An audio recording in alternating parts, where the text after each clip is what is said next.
नमस्कार मंडळी, मी नेहा. मी राहायला पुण्यात आहे आणि शिवाय माझा ना छोटासा मसाल्यांचा व्यवसाय आणि फूड बिझनेस असे दोन्ही व्यवसाय मी घरातूनच करते.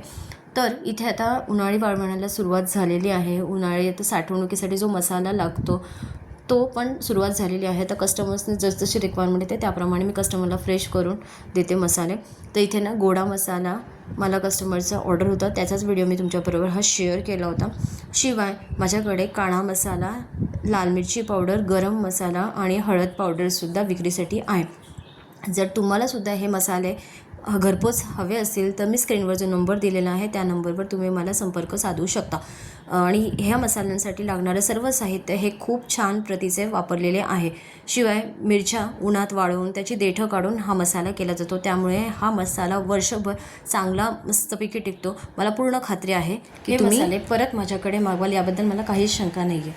तर हे सर्व मसाल्यांचे जे व्हिडिओ असतात ते मी ना शक्यतो यूट्यूबच्या चॅनलवर टाकायचा, पोस्ट करायचा प्रयत्न करत असते सारखं, मग जेणेकरून तुम्हाला कळेल की मी कशा प्रकारचं साहित्य आणि कशा प्रकारचं मसाला केला जातो हा. तर त्यासाठी ना माझं यूट्यूबचं जे चॅनल आहे त्याला तुम्ही सबस्क्राईब करायला विसरू नका. माझ्या मसाल्यांच्या व्यतिरिक्त ज्या काही रेसिपीज असतात किंवा काही ऑर्डर्स असतात त्याचे व्हिडिओसुद्धा तुम्हाला मिळत राहतील. तर भेटूयात पुढच्या भागामध्ये. तोपर्यंत बाय बाय.